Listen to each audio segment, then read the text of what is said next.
प्रिय विद्यार्थियों, लोक प्रशासन कक्षा में आपका स्वागत है। हम लोग ब्रिटिश काल व स्वतंत्र भारत में स्थानीय स्वय शासन के विकास के बारे में पढ़ रहे थे। इसमें हम लोगों ने प्रथम, द्वितीय, तृतीय और चतुर्थ काल के बारे में पढ़ लिया था। आज हम पंचम काल और षष्ठ जो काल है उसके बारे में थोड़ा अध्ययन करते हैं। पंचम काल जो है वो 1950 से 1992 तक और छठा काल 1993 से वर्तमान तक माना जाता है। 1947 में जब देश आज़ाद हो गया था, उसके पश्चात 26 जनवरी 1950 को भारत में नया संविधान लागू हो गया। इस संविधान के अंतर्गत स्थानीय स्वायत्त शासन जो है उसको राज्य सूची का विषय घोषित कर दिया गया।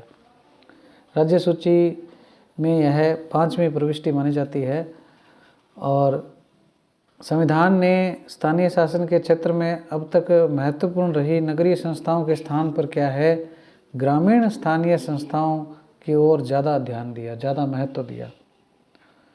नगरीय संस्थाओं के स्थान पर ग्रामीण संस्थाओं पर जोर देने का कारण ये था कि संविधान निर्माता इस तथ्य से भली भांति परिचित थे कि देश की लगभग 80% आबादी गांवों में निवास करती है। इसलिए ग्रामीण स्थानीय संस्थाओं के बारे में संविधान के नीति निर्देशक तत्वों में विशेष चर्चा की गई। संविधान के इस भाग में कहा गया कि राज्य जो है वो ग्राम पंचायतों का गठन करेगा और उन्हें इस प्रकार की शक्तियाँ देगा कि वे स्थानीय स्वायत्त शासन की इकाइयों के रूप में अच्छी तरीके से काम कर सकें। स्वतंत्र भारत में स्थानीय स्वायत्त शासन का जो ढांचा अपनाया गया उसे मूल रूप से ब्रिटिश शासन की देन या विरासत भी कह सकते हैं। ब्रिटेन के समान ही यहाँ पर भी स्थानीय स्वशासन को नगरीय और ग्रामीण 2 भागों में बांटा गया। दोनों ही प्रकार की इकाइयों का विस्तार से जो विवरण है हम आगे पढ़ेंगे। नगरीय शासन के क्षेत्र में महानगरों में जहाँ नगर निगम और उनसे छोटे जो नगर हैं उनमें नगर परिषद या नगर पालिकाएँ जैसी संस्थाएं पूर्व की भांति निरंतर क्रियाशील रही, वहीं ग्रामीण स्थानीय संस्थाओं के क्षेत्र में 1957 में बलवंत राय मेहता जो अध्ययन दल है उसके सुझावों के फलस्वरूप एक नया उत्साहजनक योजना देश में लागू की गई। मेहता समिति के सुझावों के आधार पर पंचायती राज की त्रिस्तरीय संरचना के माध्यम से देश में प्रजातांत्रिक विकेंद्रीकरण की दिशा में एक सशक्त कदम उठाया गया। राजस्थान देश का पहला राज्य था जिसने 2 अक्टूबर 1959 को पंचायती राज सर्वप्रथम अपनाया। पंडित जवाहरलाल नेहरू ने त्रिस्तरीय पंचायती राज का दीपक राजस्थान के नागौर जिले में प्रज्वलित किया था। इसके बाद देश के अन्य राज्यों में भी पंचायती राज का उत्साहपूर्वक अपनाया गया। देश के बुद्धिजीवी वर्ग ने भी प्रजातंत्रीय विकेंद्रीकरण की इस नवीन योजना पर राष्ट्रव्यापी गोष्ठियों का आयोजन किया, जिससे यूनिवर्सिटीज़ में इस दिशा में अध्ययन, अध्यापन और अनुसंधान के कार्य को एक गति मिली।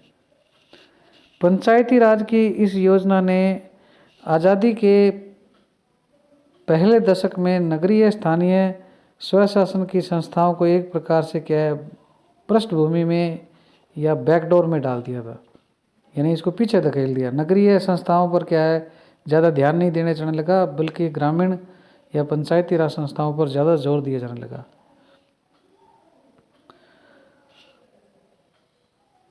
आज़ादी का जो पहला दशक था उसमें भारत में औद्योगिकरण का जो वातावरण बना उससे नगरीकरण को बढ़ावा मिला और नगरों की जनसंख्या भी तेज़ी से बढ़ी और इससे जो नगरीय संस्थाएं थी उन पर भी धीरे धीरे थोड़ा सा ध्यान दिया जाने लगा।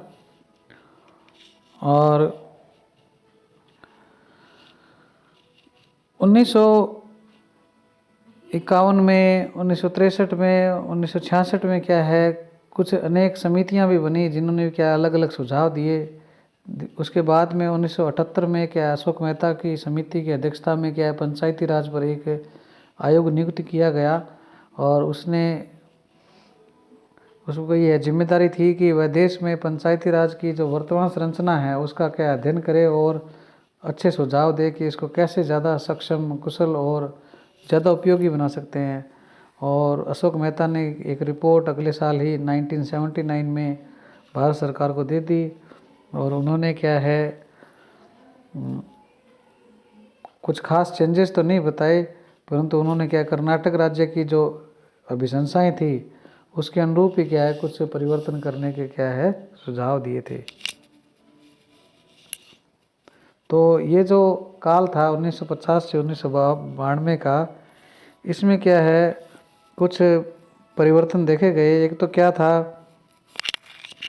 कि अभी भी क्या है स्थानीय संस्थाएं जो थी उनको क्या संवैधानिक आधार नहीं था, वो राज्य सूची की विषय रही और राज्य विधानमंडल इनकी संरचना के लिए क्या कानून बनाता रहा।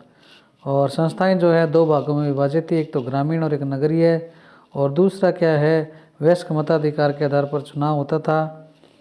और सारे देश में क्या है बहुत तेज़ गति से क्या विकास हुआ इस काल में। और दूसरा क्या था कि इसमें क्या है निश्चित अवधि पर क्या चुनाव नहीं होते थे, कई कई साल तक चुनाव ही नहीं होते थे, ऐसी स्थितियां भी रही थी।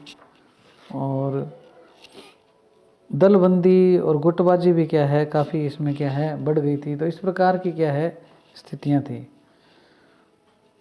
उसके बाद में 1993 से क्या है मतलब छठा काल माना जाता है। और स्वतंत्र भारत में क्या है नगरीय संस्थाओं के विकास में 1992 तक के काल में इन संस्थाओं के कार्यकरण में जो भी कमियां थी और जो भी अभाव थे उनको क्या अनुभव किया गया। और इसमें क्या विशेष रूप से क्या इनको एक तो क्या संवैधानिक मान्यताओं का अभाव था ये महसूस किया गया, और नियमित चुनाव नहीं होते थे, और राज्य सरकारों द्वारा अकारण इनको क्या भंग कर दिया जाता था। दयनीय आर्थिक स्थिति थी, पर्याप्त अधिकार और शक्तियाँ भी नहीं थी, और कोई चुनाव कराने के लिए कोई एजेंसी भी नहीं थी। SC ST और लेडीज़ जो थी महिलाएं थी उनका भी क्या है पर्याप्त प्रतिनिधित्व नहीं था। तो ये सारी कमियां क्या 1950 से 1992 तक का जो पीरियड था उसमें क्या है नोट की गई। तो पूरे देश में क्या है चिंतन के स्तर पर निरंतर यह अनुभव किया जा रहा था कि स्थानीय संस्थाएं लोकतांत्रिक विकेंद्रीकरण की क्या सच्ची वाहक नहीं बन सकी है। मतलब देश आज में संविधान 1950 में लागू हुआ और 92 तक 42 सालों में कोई ऐसी खास उपलब्धि नहीं रही। तो इसका प्रमुख कारण जो है इन संस्थाओं के साथ राज्य सरकारों के द्वारा जो मनमाना व्यवहार था वो क्या है उत्तरदायी माना गया। इन संस्थाओं के कार्यकरण में जो अभी पहले मैंने बताई थी जो ये कमियां थी उनको दूर करने के लिए भारत सरकार ने क्या है संविधान में क्या है 2 संशोधन किए। पहला जो संशोधन है वो पंचायती राज संस्थाओं के लिए था, उसको क्या है 73वां संविधान संशोधन अधिनियम कहते हैं। और दूसरा जो संशोधन था वो नगरीय संस्थाओं के लिए था, उसको 74वां संविधान संशोधन अधिनियम कहते हैं। भारत सरकार के स्तर पर इससे पहले भी क्या है संविधान संशोधन के प्रस्ताव हुए थे। 64वां संविधान संशोधन पारित कराए जाने के फलस्वरूप वो क्या है 89 में पेश किया गया, परंतु राज्यसभा में क्या है उसको क्या है लोकसभा में तो 89 में पेश हुआ परंतु क्या वहाँ से पास हो गया और राज्यसभा में बहुमत नहीं मिला और वो क्या है पास नहीं हो पाया। 91 के 91 के जो संपन्न आम चुनाव थे उसके पश्चात जो नई सरकार बनी उसने क्या है दिसंबर 1992 में संविधान में उपयुक्त जो 73वां और 74वां जो संशोधन है उनको क्या पारित करवाया। और क्योंकि ये राज्य सूची का विषय है इसलिए क्या है राज्यों से भी क्या है समर्थन लिया गया। उनकी विधानसभाओं ने भी क्या है इन 73वें और 74वें संविधान संशोधन अधिनियमों को क्या है अपनी विधानसभाओं में पारित करा। और 73वां संविधान संशोधन जो अधिनियम है वो 24 अप्रैल 1993 को, और 74वां संविधान संशोधन अधिनियम जो है वो 1 जून 1993 को क्या है भारत सरकार के गजट में क्या है पारित हुआ। और इसके साथ ही क्या है इन संविधान संशोधन अधिनियमों से क्या है इनको क्या है संवैधानिक दर्जा क्या है प्राप्त हो गया। अब इसके बाद में हम क्या है 73वां और 74वां संविधान संशोधन अधिनियम जो है उसकी मुख्य विशेषताओं को डिटेल में पढ़ेंगे, ये काफ़ी इम्पोर्टेंट है।